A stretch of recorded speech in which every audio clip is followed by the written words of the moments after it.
축복합니다.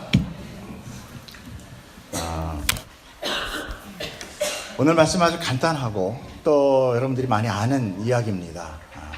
그러나 제가 또 하나님께서 주신 말씀을 그대로 여러분에게 전하려고 합니다. 여러분 영과 눈이 또 마음이 성령으로 인하여 열려지기를 축복합니다. 오늘 말씀은 지난번 누가복음 강해 72번째 말씀의 그 연속성상에 있는 이야기입니다. 그래서 첫 말씀이 그러므로로 시작이 가는 거죠. 자, 그러면 잠시 그 기억을 찾기 위해서 왜 중간에 성탄절이 있었잖아요. 그래서 누가복음 강해 이런 두 번째를 잠깐 말씀드리려고 합니다. 제목은 다 잊어버리셨겠지만 함께 할 수 있는 자라고 말씀을 전해드렸죠. 기억나시지 않죠? 네, 감사합니다. 네. 제가 이래서 목사가 이렇게 중탕을 해도 살 수 있다라는 하나님의 놀라운 은혜가 있다라는 거예요. 자, 주님께서는요 안식일에 어느 회당에 이제 생각나시죠? 회당에 들어가셔서 말씀을 가르칠 때 누가 있었어요? 18해 동안 귀신 들려서 꼬부라져서 조금도 피지 못하는 여인을 고치신 사건, 그것을 통해서 우리가 함께 나눴습니다. 모두가 예수님의 치유 능력을 소문으로 듣고 많은 인파가 몰려들었겠죠. 이제는 예수님 그러면 병 낫는 사람, 귀신 쫓는 사람, 이게 제일 먼저 와요. 그렇죠? 우리도 뭐 기도원에 큰 기도원, 능력 있는 기도원 그러면 그 능력이 뭘로 돌아갑니까? 병 낫는 능력, 귀신 쫓는 능력, 우리 아들 대학 보는 능력, 이거로 먼저 오잖아요. 사람 다 똑같은 겁니다. 그리고 주님은 그 여인의 병을 고쳐주셨어요. 그 수많은 민파 중에 몇 명만? 한 명만. 제가 말씀드렸죠? 다 고치러 온 걸. 그 병을 고치는 게 목적은 아니셨다. 그 병을 고치는 그 사건을 통하여 우리에게 뭔가 메시지를 전달하시는 것이다. 자, 여인의 병을 고치시니까 아마도 많은 무리들이 더욱더 아마 앞다투어서 예수님 앞에 나오려고 했겠죠. 회당은 어떻게 될까요? 나수란이 됐겠습니다. 소란스러워졌겠죠. 그리고 그 모든 사건의 중심에 누가 있었습니까? 예수님이 계셨던 거예요. 그렇죠? 딱 그 모습을 본 회당장은 어떻습니까? 회당 안에서의 그 정숙함이라든지 또 안식일이었기 때문에 예배 드리잖아요. 지금같이 이렇게 조용히 옆에서 막 누가 와가지고 고친다, 병 고친다고 와와대면 저도 마음이 좋을까요? 안 좋을까요? 안 좋죠. 그래서 회당장이 화가 난 겁니다. 그래서 무리들을 제지하고 그러면서 그들에게 어떤 제지를 할 때는 어때요? 무조건 그러지 마 그럴 수는 없으니까 정당성을 얘기해야 되죠. 그 정당성이 뭐였습니까? 율법이었어요. 율법을 들어서 안식일에는 병 고치러 몰려오지 말고 나머지 엿새가 있지 않느냐, 그 엿새 동안 그 충분한 시간을 이용해라, 오늘 안식일은 하지 마라 라고 이야기했던 거죠. 그런데 사실 이렇게 무리들에게 명령했지만 그 속내에는 예수님에 대한 시기와 또 그로 인한 비판, 자괴감, 이런 것들이 회당장 안에 있었다는 거죠. 조금 전에도 그랬잖아요. 저도 기분 나쁘겠죠 했잖아요. 사람 안에 다 그게 있는 거예요. 그 속에는 예수님에 대한 그 비판이 또 미움이 올라온 거죠. 그래서 여인은 치유된 기쁨으로 인한 하나님께 영광을 돌리고 있었지만 정작 그 회당의 관리자라고 하는, 주인이라고 하는 그 회당장은 분노하며 혼돈하며 예수님을 가로막는 자가 되었다. 예수님은 그가 주장한 율법을 그런데 정확하게 지적을 해주면서 다시 가르치셨습니다. 그 율법, 네가 얘기한 율법, 그건 사실 하나님이 주신 것이 아니고 장로들의 덧붙여서 만든 장로들의 규례였다. 그런데 그것이 하나님의 참뜻을 알려고 하기보다는, 그래서 만들려고 한 것이 아니라 오히려 사람이 중심이 되어서 사람들의 유익을 위해서 하나님의 법을 요리조리 비껴서 만들어 놓은 것이다. 오히려 하나님의 뜻은 누구에게 있다? 사람에게로, 자비에게로. 그런 것을 베풀지 않고 오히려 너희들의 유익을 위해서 소원화되지, 그런 자기의 어떤 그 재산이 되는 것에 대해서는 법을 적용하지 않고 사람에 대해서는 오히려 불쌍한 은혜를 줘야 될 그 대상에 대해서는 율법의 법의 잣대를 들이댔다는 것을, 그래서 그 안에 악함을, 인간의 악함을 예수님은 드러내신 것입니다. 우리는 많은 선을 가장해서 우리의 유익을 차지합니다. 그러나 예수님의 눈에는 그것을 결코 감출 수 없는 거예요. 여러분 가만히 보십시오. 세상은 약한 자에게는 늘 법의 작은 부분까지 다 저촉을 받습니다. 그러나 힘센 부자나 권력 있는 자에게는 그 법이 그렇게 저촉되지 않아요. 누구라고 얘기하지만 요즘 많은 사람들이 막 끌려다니는데 버티고 안 나가도 뭐라고 말 못하잖아요. 이런 사람이 제가 버티고 안 나가면 아마 바로 죽을 겁니다. 힘없는 자에게는 작은 법 하나까지도 모두 저촉이 돼서 그를 올가매기 시작하죠. 이것은 예수님 당시나 지금이나 하나도 달라진 것이 없는 거예요. 이렇게 간약하고 또 권력과 힘이 판을 치는 세상 속에 예수 그리스도는 작고 힘없는 자로 오신 것입니다.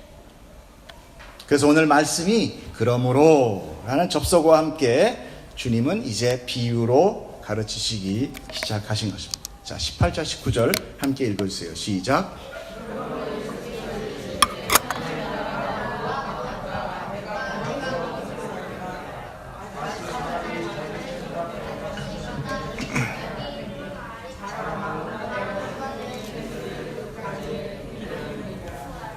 아멘.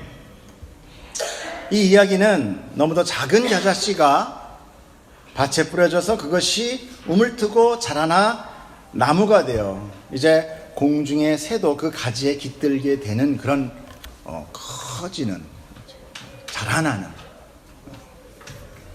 그런 것을 비유로 지금 예수님이 말씀하시면서, 예수님의 복음도 지금은 비록 이렇게 사람들의 어떤 중심이 된 그런 규례, 거기에 눌려지, 거기에 비판받는, 거기에 가치 없어 보이는 그런 작은 것으로 시작되고 있지만, 사실 이 복음이야말로 모든 세상을 이제 정복하고 후에 이 복음으로 인하여 사람들이 참 안식을 이루게 될 것이다 라는 것을 이제 비유로 말씀하십니다. 여러분, 복음은 우리가 받아도 되고 안 받아도 되는 그런 힘없는 것 같이 보일 수 있어요. 그냥 오늘 교회 나가줄까 이거잖아요. 오늘 좀 믿어볼까? 과연 그러냐 이거죠. 그러나 주님은 분명히 말씀하시길 복음은 우리를 정복한다라고 말씀하세요. 마태복음 11장 12절 읽었어요. 시작. 세례 요한의 때부터 지금까지 천국은 침노를 당하나니 침노하는 자는 빼앗느니라. 세례 요한에 예수님이 오시면서 세례 요한이 이제 복음이 시작이 된 거잖아요. 그렇죠? 그럼 요 얘기를 들으면 천국이 침노를 당하는구나. 사람들은 천국을 향하여 그래서 어떤 목사님들은 너희들이 천국을 공격해서 내 거로 만들어야 된다 이렇게 얘기를 하세요. 근데 세 번역을 한번 보시죠. 세 번역 시작. 세례 요한 때부터 지금까지 하늘나라는 힘을 떨치고 있다. 그리고 힘을 쓰는 사람들이 그것을 차지한다. 좀 다르죠. 천국이 힘이 없는 것 같았는데 힘을 떨치고 있다고 나오잖아요. 이것은 천국이 침노를 받는다는 것이 아니라 천국이 이 땅을 침노한다라는 것이에요. 침노는 세 번역에서 보듯이 힘을 사용하다, 폭력을 가하다, 강요하다라는 비아조라는 단어예요. 그런데 이 단어의 용법이, 여러분 좀 머리 아프시겠지만 들어보세요. 동사, 직설법, 현재, 중강태, 수동태, 디퍼넌트입니다. 순간 머리가 어지러졌죠. 저도 어지럽니다. 거기다가 그 뒤에 3인칭 단수예요.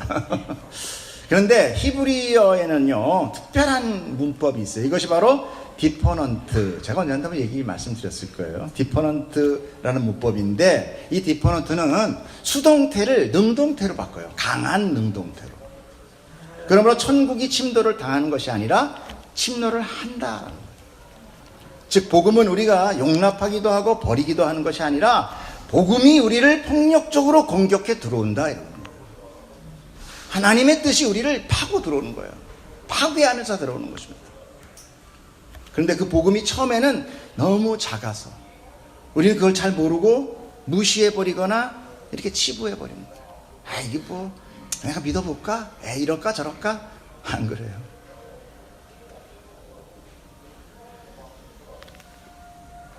그렇죠. 하나님이 뿌리신 그 씨는 우리 안에 하나님으로 인하여 심겨지고 그리고 점차로 그 안에 자라나서 우리를 정복해버려요. 갑자기 무슨 생각이 나요? 에이리언 뭐 이렇게 생각. 그러므로 구원은 하나님의 계획과 그분의 뜻과 택함으로만 이루어지는 것이지 우리의 이해와 깨달음과 용납 이걸로 이루어지는 게 아니에요. 내가 아무리 복음을 거부해도 하나님이 택하셨다면 언젠가 우리는 그 복음에 의하여 거꾸로져 정복당하게 되는 것입니다. 하지만 우리가 아무리 복음을 붙든다고 노력을 해도 택함이 없다면 그 복음은 내 안에서 결코 자라지 않기 때문에 그런 사람들의 특별한 현상이 있어요. 뭐냐? 신앙생활을 오래 하면 할수록 더욱더 완악해져요.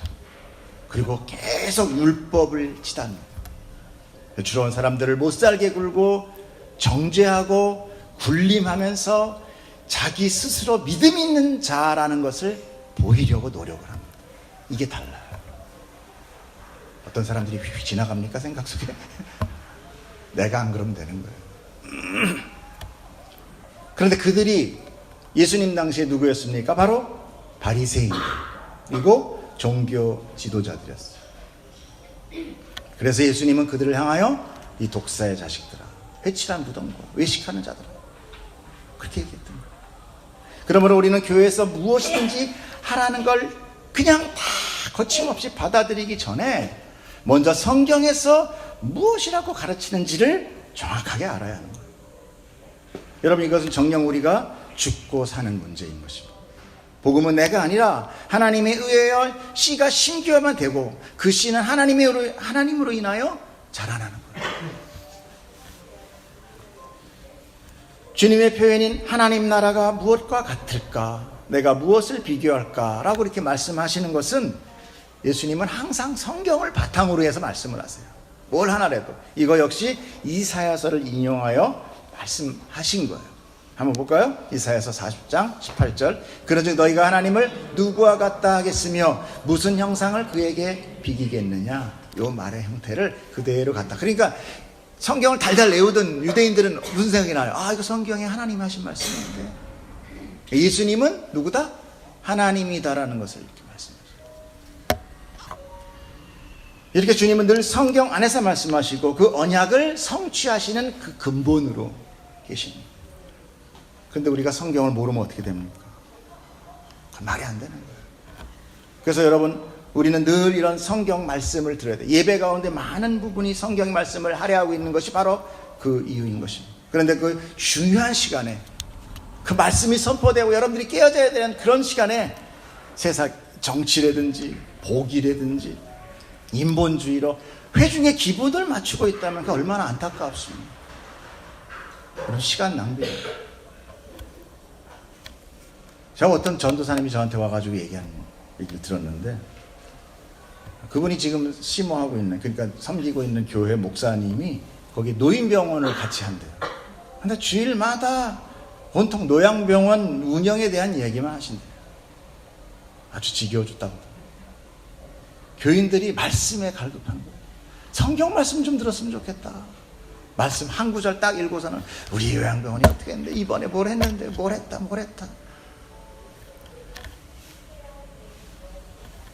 여러분, 그들이 과연 어디 가서 성경 말씀을 배우고 알 수 있겠습니까? 그렇게 되면 교회가 어떻게 되느냐? 온통 그냥 내가 원하는 거를 붙드는 우상 숭배자들밖에 되는 거예요. 우상 숭배자들을 모아놓는, 양산하는 그런 교회가 돼버리고 하는 거죠. 자, 특별히 오늘 말씀은요, 마가복음에서도 동일하게 기록하고 있어요. 우리 마가복음 한번 보겠습니다. 마가복음이 제가 읽어드려야 되겠네. 여기 있다. 한번 읽어보죠. 시작.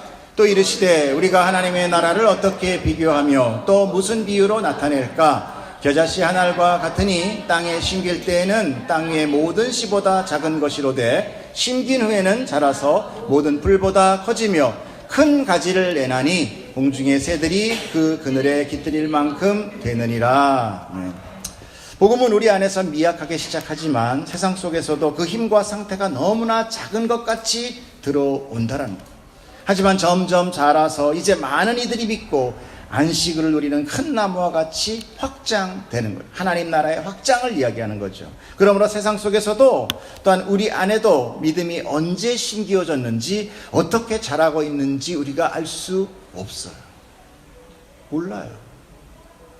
예전에 이런 질문이 있었죠. 당신은 언제부터 예수님을 믿게 됐습니까? 여러분, 그죠? 또 이런 얘기도 있었어요. 당신은 언제 예수님을 인격적으로 만났습니까? 그런 말을 많이 해요.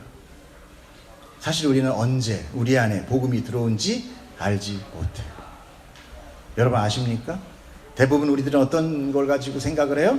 어떤 집회 또는 예전에 어떤 부흥회 때 정말 마음이 울컥해서 눈이 빠지라고 울었던 그런 기억, 그때를 우리가 믿음이 시작됐나? 이렇게 생각하는 거군요.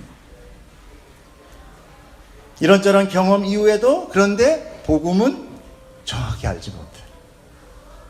다시 이전으로 돌아가 버려요. 그리고 또 새롭게 느껴지는 경험이 또 환경 따라 달라져요. 이걸 믿음이라고 합니까? 생겼다 없어졌다, 생겼다 없어졌다.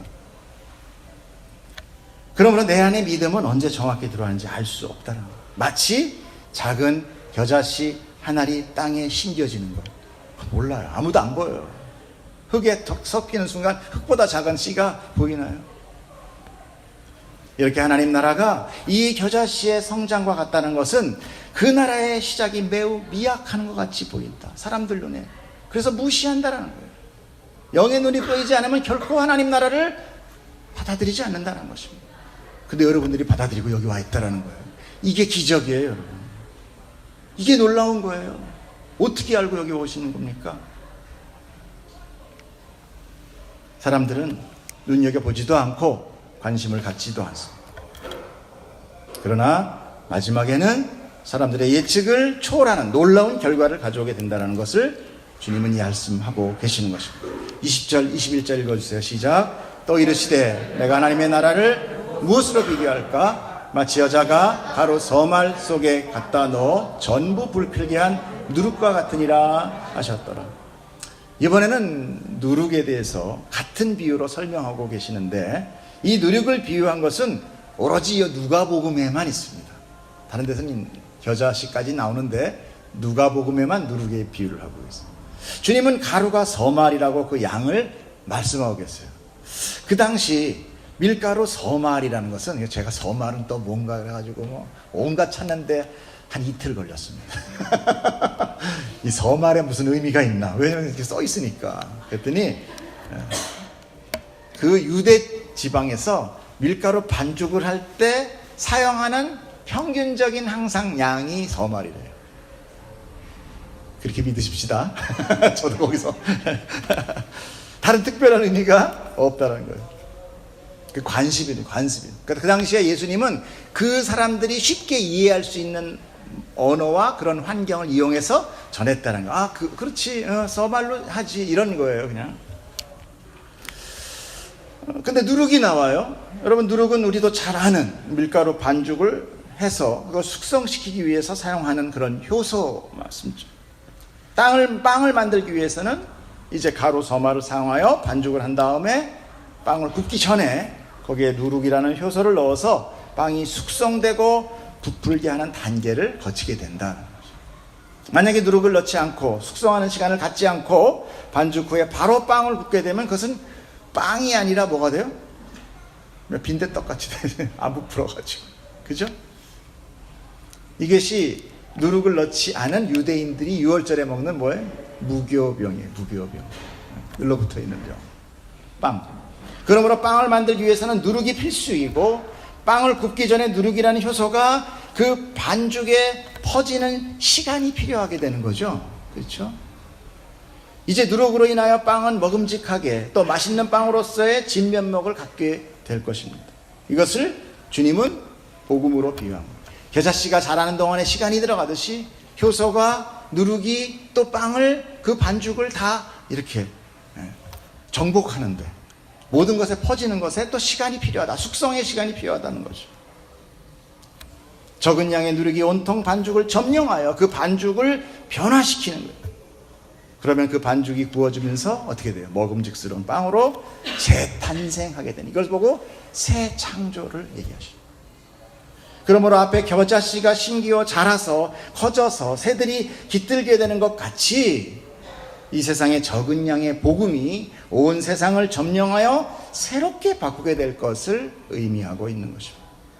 그러나 사실 누룩은 여기서는 하나님께서 복음이라는 그런 좋은 의미로 비유하고 계시지만 그 왜 그랬습니까? 그 누룩이라는 그 파급 효과 때문에 그렇죠. 그런데 성경 대부분에는 뭐로 나오느냐? 흔히 악한 것의 상징으로 많이 나오게 돼요. 한번 우리가 성경을 보도록 하겠습니다. 누가복음에서도 누룩을 외식으로 비유하고 있거든요. 자, 누가복음 12장 1절 시작.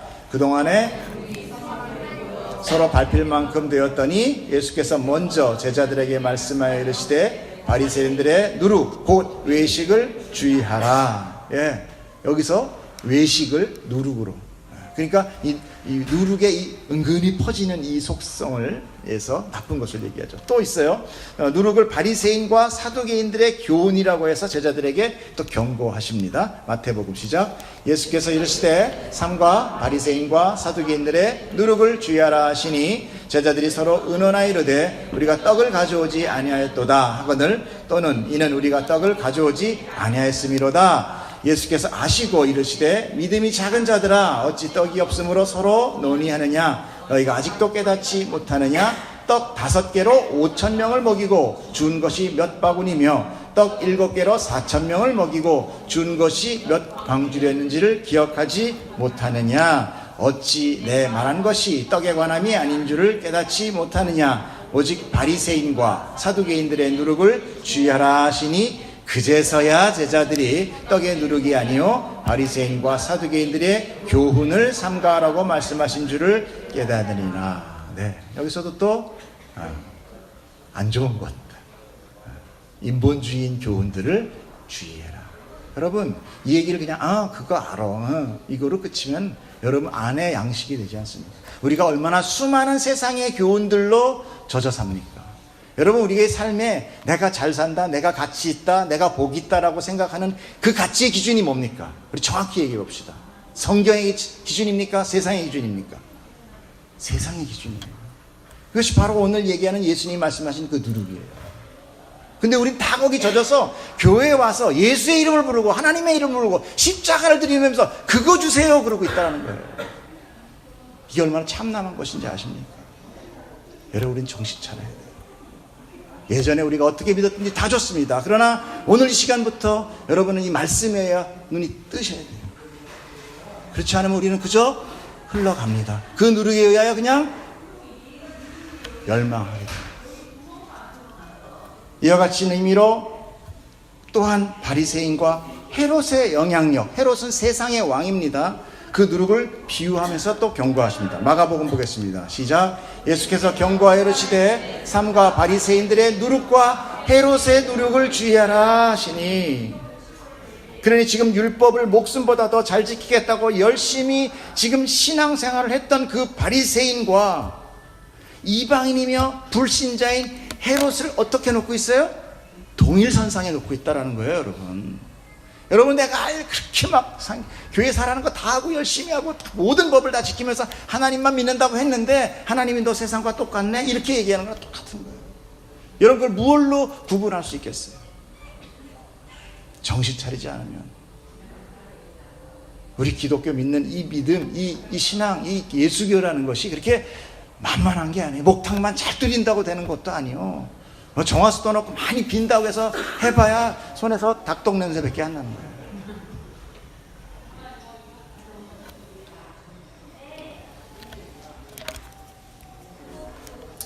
사도 바울 역시 고린도전서에서는 누룩을 비유로 교회를 가르치고 있습니다. 고린도전서 한번 읽겠습니다. 시작. 너희가 자랑하는 것이 옳지 않나요다. 적은 누룩이 온 덩어리에 퍼지는 것을 알지 못하느냐. 너희는 누룩 없는 자인데 새 덩어리가 되기 위하여 묵은 누룩을 내버리라. 우리의 유월절 양 곧 그리스도께서 희생되었느니라. 이러므로 우리가 명절을 지키되 묵은 누룩으로도 말고 악하고 악의에 찬 누룩으로도 말고 누룩이 없이 오직 순전함과 진실함의 떡으로 하자. 아멘.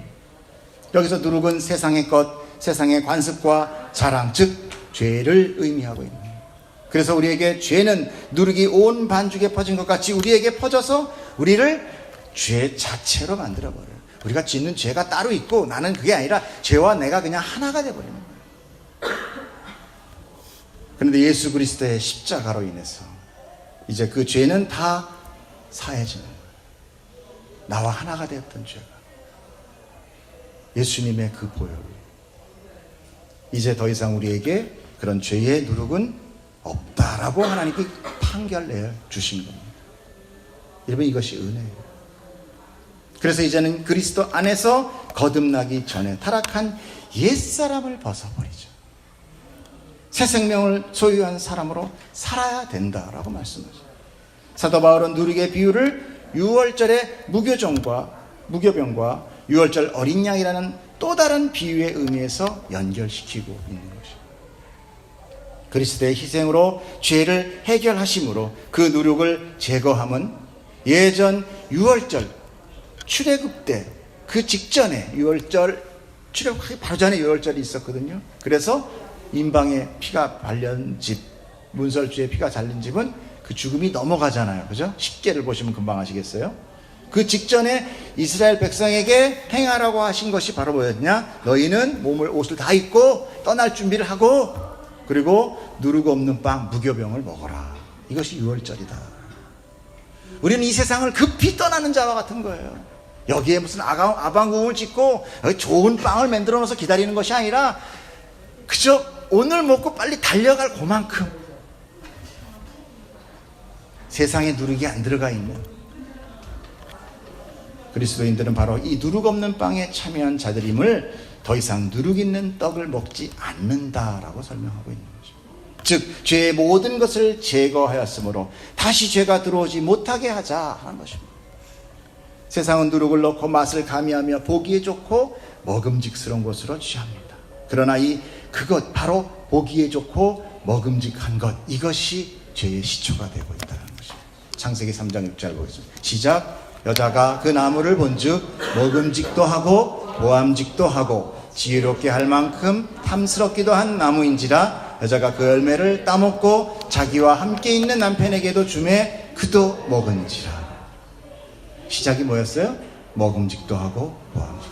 여러분 인생 가운데 목표가 뭡니까? 먹음직하고 보암직한 걸 위해서 달려가고 있지 않습니까? 우리의 기도가 다 그거로 점철되고 있어요.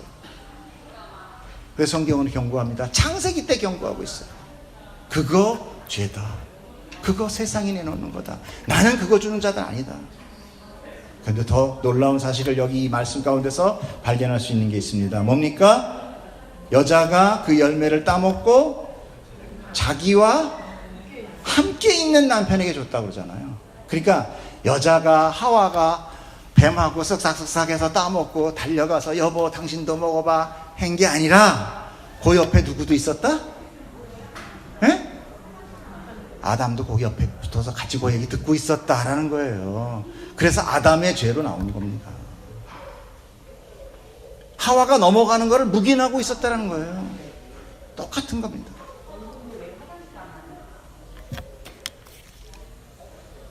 이제 우리가 보기에 좋은 그 먹음직하고 보암직한 누룩을 버리고 오직 예수 그리스도의 생명의 떡에 참여하는 자가 되라라는 것입니다. 이제는 세상 속에서 먹음직하고 보암직함을 따라 살지 말고 오직 하나님의 언약과 말씀을 따라 사는 자가 되어야 하는 것입니다. 그러기 위해 우리는 이 성경의 말씀 공부를 멈출 수 없는 거예요. 마지막으로 22절을 한번 보겠습니다. 같이 읽어주세요. 시작. 예수께서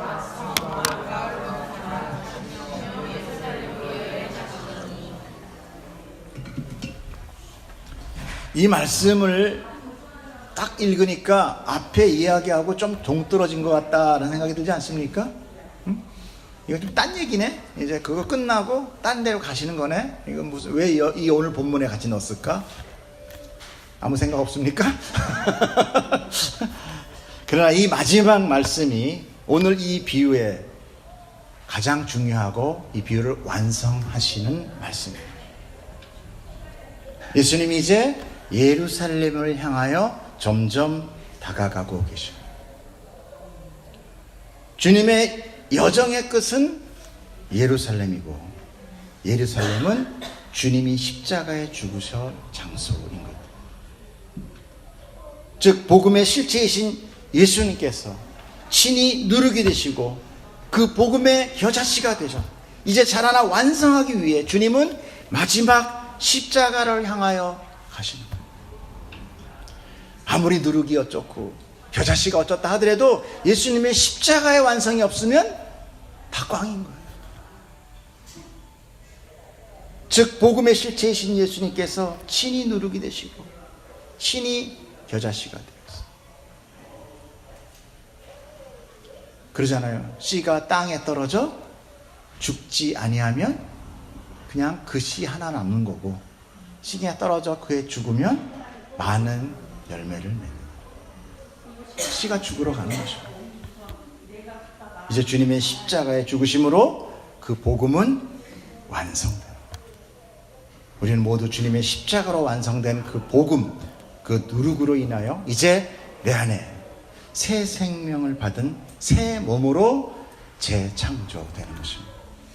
여러분 오늘 한 해를 이 말씀, 이 누룩이, 이 씨가 내 안에서 자라고 있음을 믿으십니까? 그렇다면 여러분 이제는 점점 내가 원하던 그 보암직하고 그 먹음직한 것들이 자꾸 사라지고 예수 그리스도의 그 누룩과 그 씨가 내 안에서 그 자리를 점점 메꿔 가실 거예요. 그때 우리의 반응은 어떻습니까? 딱 하나입니다.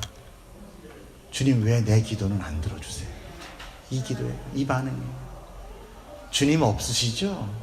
하나님 안 계시죠? 어떻게 계시다면 어쩌면 내 기도 한 번은 안 들어주십니까? 근데 여러분 그게 진짜예요. 왜요? 우리는 그냥 다 먹음직하고 보암직한 거 다 쫓아가는 죄덩어리들. 예수님은 우리로 하여금 그 죄와 하나 된 우리를 하나하나 뜯어내고 계시는 거예요. 그래서 우리의 신앙생활이 여러분 아픈 겁니다. 힘든 거예요. 누가 신앙생활이 누가 복되다고 합니까? 누가 기쁨만 있대요? 무슨 조울증 환자도 아니고 맨날 하하하 깔깔깔깔만 웃습니까? 아니요. 신앙생활이 힘듭니다. 이 세상이라는 이 단체에서 그걸 끄집어내서 그의 모든 묻어있는 것들을 다 털어내어 하늘의 사람, 그 순수한 하늘의 사람으로 만든다는 것 쉽지 않은 것입니다. 아무리 하나님이라 할지라도 우리가 경험해야 되는 것들은 있다라는 것입니다. 그래서 여러분 우리가 믿음의 인내가 여기서 필요하게 되는 것입니다. 여러분 한 해를 여러분이 혹시 믿음 안에서 많은 부분 세상에서 그 복으로 인하여 실망하셨다면 여러분 기뻐하십시오. 이제 내가 세상에 속한 자가 아니요 점차 하늘에 속한 자가 되어 가는구나. 할렐루야. 올해 안에 예수님 다시 안 온 게 얼마나 감사한가. 내가 완성되지 않았을 때 예수님 오셨으면 나는 심판받았을 텐데 내년에는 이제 완성된 나로 예수님 오시겠지.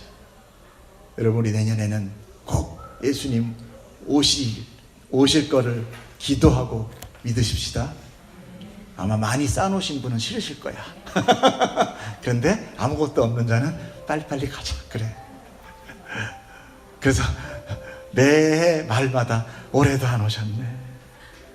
내년엔 꼭 오셔야 될 텐데. 할렐루야. 여러분 이것이 그리스도의 참 모습입니다. 싫으세요?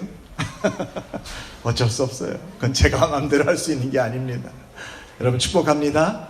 한 해 동안도 여러분 신앙 붙들고 오시는 그 믿음의 그 인내의 길, 그 가시밭길, 그 역행의 길, 세상으로 달려가던 저희들이 회개하여 돌이켜서 그 받는 모든 그 역행의 길 가운데 여러분 잘 이기셨습니다. 수고하셨습니다. 예수 그리스도께서 하나님께서 여러분에게 그 인생의 복으로 생명으로 덧입혀 줄 믿습니다. 기도하겠습니다.